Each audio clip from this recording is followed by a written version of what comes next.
Let's have a quick look at this question, see what you think. If you want to pause it and have a go and then play and see how we do. Okay, let's have a quick read. Two small balls P and Q of mass 3 kg and 2 kg respectively. The balls are attached to the ends of a string. P is held at rest. Okay, just going to highlight that. On a rough horizontal, this is rough surface. String passes through a pulley, which is fixed at a point of the surface. There it is.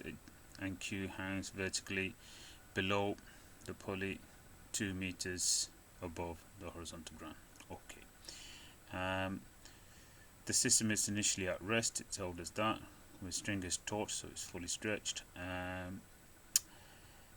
Horizontal force of magnitude 40 acts on P on that side. Okay. And it goes, P is released and moves directly away from the pulley. That's very important. So it's moving in that direction, moving away from the pulley. The constant frictional force is 8, so if that's going that way, friction always opposes motion, so friction is going in the opposite end. Okay, so that's going to be a constant 8 newtons going that way. Opposes the motion of P. Okay, it is given that P does not leave the horizontal surface. Okay, so it's always on that surface and smooth. And the pulley is modeled as smooth, being small and smooth. Okay, so that's no mass and everything, and it's smooth, no friction. And the string is modeled as being light and extensible, so that's no mass. Okay, so they have to say that as just standard notation. So first one, show that the magnitude of the acceleration of each particle is 2.48 meters per second. Okay, so we've got two scenarios here. It's one string, so we don't need to worry about the tension. That is going to fall down, and what's holding it up is the tension T. Okay, and also that's the tension that's and this way as that's going up, and what's pushing that back is this tension here. Okay, so we're going in this motion, upward motion, since that's going to go up and it's going to go in that motion here. Okay, so acceleration is going this way and acceleration going that way, so the motion is going that way. Okay, so we've got two equations we can write down. We can write one here and we can write one here. So if we're dealing with the 3 kg, so I'm going to put A here. Let's deal with the 3 kg. What's happening there? So what's happening is that's being pulled, so that's 40 newtons is being pulled with, and what's opposing that, I'm going to put T here because that's the tension going that way. What's opposing that is the friction, which is 8, always opposing the motion, and the tension, which is going to be minus T, and there's nothing else going that way, so that's pulling that way, that's going that way, that's going that way, and that's going to equal force equals mass times acceleration. The mass is 3 and acceleration is A. Okay, now what's happening at 2 kg? So let's look at this particle here. Obviously this is P and this is Q. So what's happening here? So the tension's pulling it, and going against it is the weight, 2g. Okay, that's the weight, and that is going to equal mass times acceleration. Mass is 2 plus A. Okay, so we set off our scenario here. We've got two equations here, two unknowns, tension and acceleration. And what we got beautiful here is always once that this tension is opposing it, once where tension is pulling it.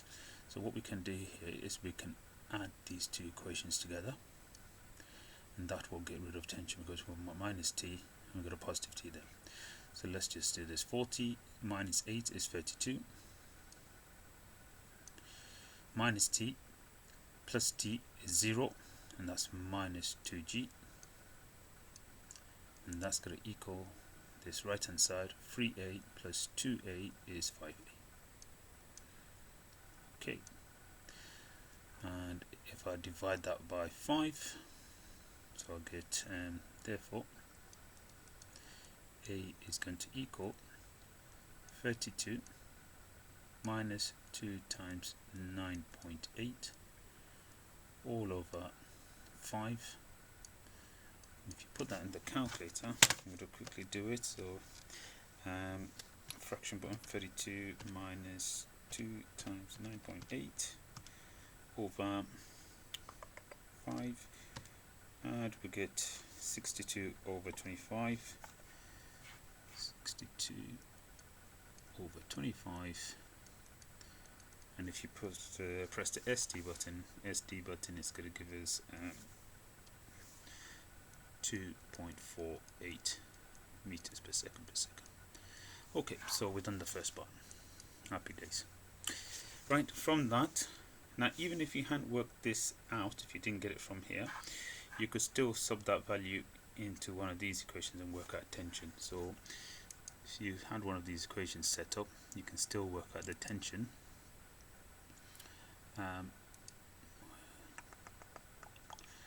Okay, something's happening with my computer here, so it's a bit slow today. So if I line that up, I'll do the next section in red. So I'll go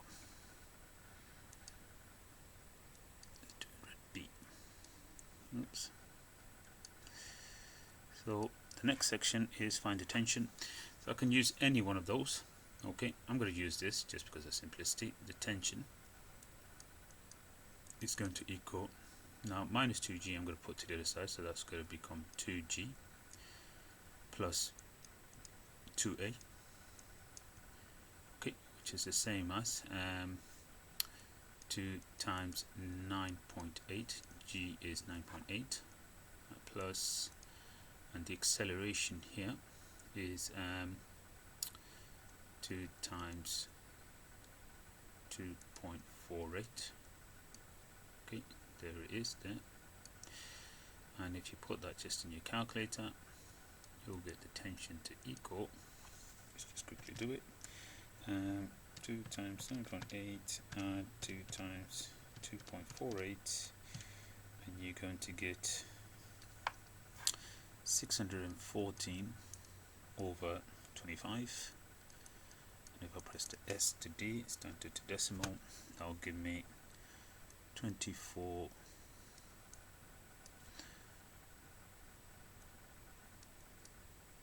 point, actually, let me just mark that off. Sorry, technology is not up to date here. To 24.56 newtons. Job done.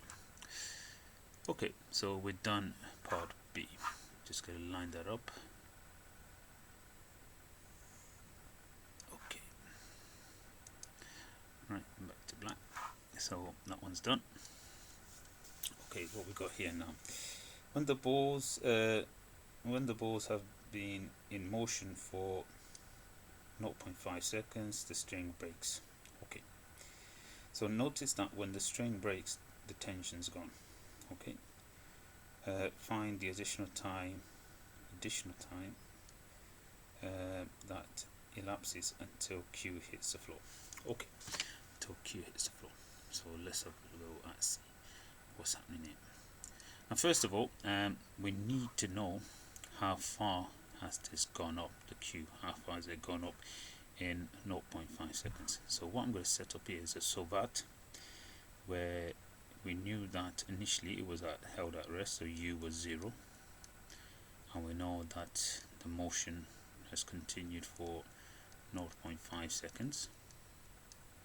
Okay, we know that the acceleration, since we worked it out here and we were given it, is 2.48.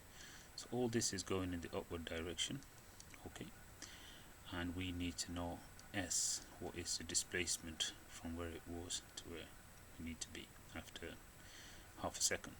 So if you put this in the equation, so you've got UTAS, so that will be UT plus half AT squared. So if we put it into that equation, we get a displacement. I'm going to write the displacement is going to equal to, now U is going to be 0, so that's 0 times anything is 0, plus 0.5 times 2.48, then multiplied by time squared, which is 0.5 squared. So that's going to give me, just quickly put that, 0.5 cubed multiplied by 2.48. I'm going to get 31 over 100 SD, which is 0.31. So what that means is this Q has traveled up to this point now. So when this, so we got this distance here, put that in S, Q, so the S here from the floor level is going to be 2.31. okay, that's important. So after 0.5 it traveled up here, we want to know additional time. So from that point, the time elapses until Q hits the floor. Okay, so now from this point we want to know the time Q hits the floor. From there it goes from down. Okay, so let's set up our scenario here. So we need to know, so if we put this here in a scenario, we want to know when is the displacement going to hit the floor. So we know that S is going to equal minus 2.31. So we know that. Okay, what else do we know? We know that it's going to be falling free. Okay, so gravity is pulling it down, so that's going to be acceleration, is because it's going to be pulling it down, because we're going to carry on with the motion upwards. The ball, don't forget, I'm just going to say that again, because it was being pulled, it's in this upward motion. Okay, so we're going against it, so the acceleration is going to be minus 9.8. I'll say that again. So it's been, as it's being pulled, don't forget when the rope snaps, it's still in an upward motion, and what's opposing it is the gravity, which is minus 9.8 is the pull. That's fine, that is minus, and we want to end up on this negative displacement from where we had, where the string had snapped, so that's why we call that negative. So we need to know, we've got that, we need the time, and that's what we need to find out. And we can work out one more scenario, because we can also work out at this point, when it was traveling at 0.5 seconds, we can find out U. Okay, we can find out U, which is going to be the same as V in this scenario. Okay, because that's the speed at which it snapped the final velocity. If I can find out what V is, which is going to be the final velocity, that becomes my initial velocity when the string snaps. Okay, so initial velocity, final velocity is going to equal to V equals U plus AT. And don't forget, this is in this scenario where there's still tension. Okay, so that will equal, U was 0, and in this scenario A was going in this direction, okay, which we call in the positive direction, at 2.48, and that happened for 0.5 seconds until it all snapped. So that multiplied by a half, okay, so I'm just going to get 2.48 times 0.5, that's going to give me 1.24 meters per second. So that was my final velocity during that situation, which now becomes my initial velocity, 1.24. Okay, that becomes my initial velocity when the string snaps. So when the string snapped, we're at this point, and at that point U is traveling upwards at 1.24. okay, and all these motions are acting downwards. So again, we got SATU, we got this scenario. You tend to get this scenario quite often, so I'm going to set that up. So S is going to equal to minus 2.31 equals, u is going to be 1.24 t.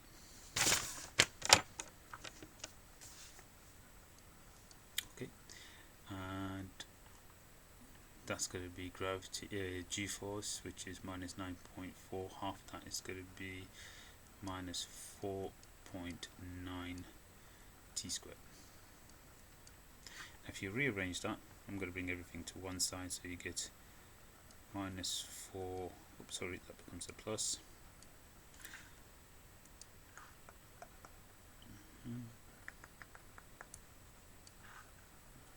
So that's going to become a plus, so that's going to be 4.9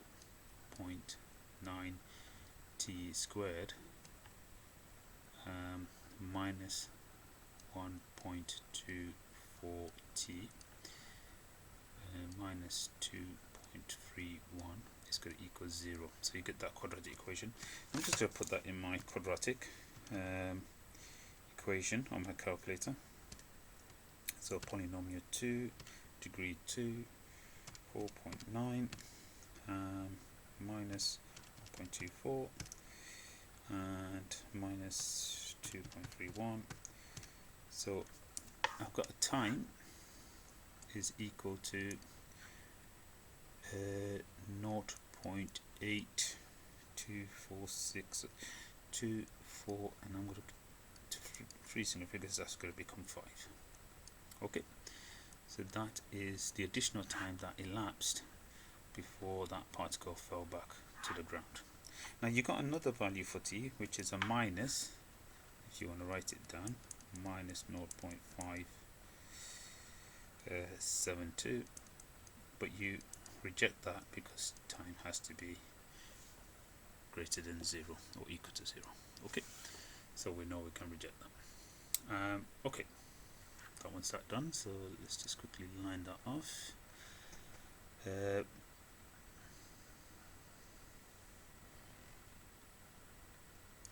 Okay, so now we've done that.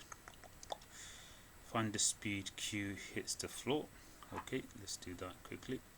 So we're in this scenario where q is going to hit the floor. Now we know that that's the time. Well, actually we've got a, we've got s, we've got u, and we need to find v. We can find it any formula we want, but I'm going to use this just because we were given these 1, 2, 3 parameters. I'm going to use the formula v squared minus u squared equals 2as.